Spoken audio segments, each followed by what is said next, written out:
We are facing the biggest employment challenge since the Great Depression, and the biggest impact will be felt by young Australians. And now the Education Minister is hoping to funnel more students into our struggling industries.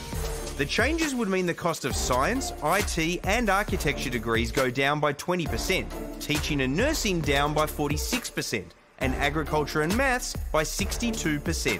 While it's designed to create a new generation of job-ready graduates, many in the education sector are sceptical. The Minister's announcements re job readiness is short-term. We're not able to predict what might happen in the future, so we need our students prepared for the issues we face now, but the issues we might face 10 or 15 years from now. But it's the proposal to hike other fees that's got some really hot under the collar, with law and commerce degrees to rise by 28%.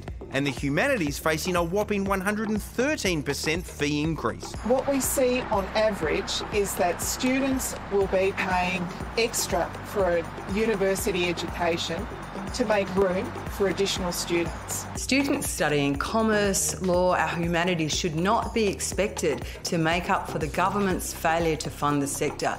It's been a rough year for higher education, with COVID costing universities up to $4.6 billion in international student fees. With 2020's Year 12s unlikely to be taking that gap year around Europe, there's going to be fierce competition for spots. We will provide an additional 39,000 university places by 2023 and 100,000 places by 2030.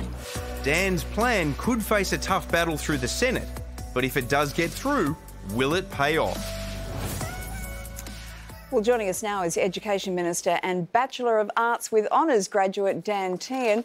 Minister, as it stands, most humanities courses are cheaper to run and the fees help subsidise more expensive courses like engineering and science. So is there a risk that this proposal could deliver another financial blow to unis? So one of the things we've done with these reforms is align the cost of a degree with the contribution that is made by the Commonwealth and by the student.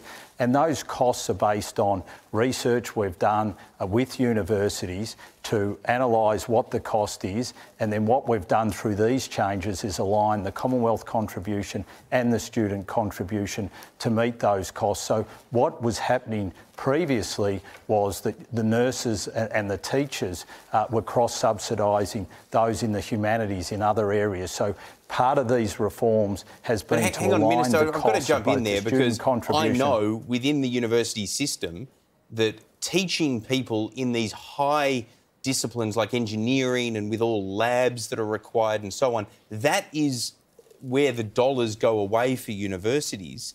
But you're going to be trying to drive more students into that area.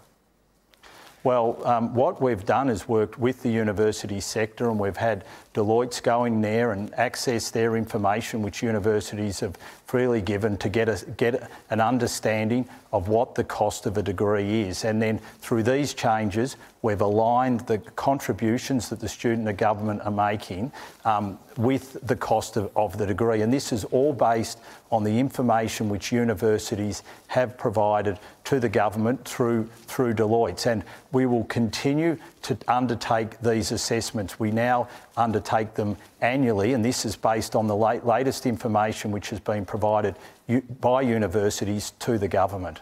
Minister, some would say the focus of these changes is not quite right. We have plenty of nursing and teaching graduates who then don't go into those fields because the pay is undesirable. Shouldn't the focus be instead making those wages better? Well, one of the things we want to do is assist those teachers and those nurses by making the cost of their degrees cheaper, because, as you say, there are limitations, because often they're working in the government sector as to the ceiling of the pay rates that they can achieve. So we want to make sure that we still encourage people to do nursing, to do teaching. And that's one of the key reasons why we're making these changes. We know those jobs will be there, and we want to encourage people to go into them and then go and undertake them as careers. But as I just mentioned, it's not the price of the degree that is stopping people going into nursing and teaching, it's the pay rate. So if you're lowering the price of the degree, that doesn't matter. Well, it does matter. It means that the teacher doesn't have to pay back as much once they start earning. But, you know, as you could understand from a federal government point of view, we provide record funding into our school system. But Tommy's right. His point is that there are lots of people that graduate with education degrees, lots of them, but they don't go into teaching. There are lots of people who graduate with nursing degrees, they don't go into nursing. So if you're giving cheaper degrees to graduates of nursing and teaching, that's not helping people in nursing and in teaching. You'd be better off just to give them a salary bump.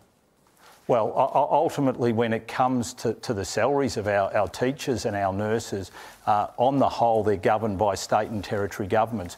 What we're trying to do is for those teachers and nurses who do that hard work on behalf of all of us, is to make sure that we're providing the cost of their degree at cost and at a rate where we subsidise it. And we want to ensure that we continue to have a pipeline of teachers and nurses. If you come out to regional Australia, you will see quite clearly that we need more nurses, we need more teachers, and we want to encourage people to go into those professions because that's where careers are going to be. Education Minister Dan Tehan will have to leave it there. Thanks for your time this evening. Been a pleasure. I think a lot of people are going to see this as another blow from the government to arts and humanities. And I just want to make the point as well that it's not just the wages of teachers and nurses that are the issue, it's the conditions that they're working in as well, and they're just not good enough. Yep, couldn't agree more. The government, I don't think they realise that what they're doing, the law of unintended consequences, I'm not sure that they're going to actually increase people in those professions. Universities might just shut down expensive faculties like engineering if they're outside the GO8. This could easily backfire on them. They may not even get it through the Senate too, let's not forget.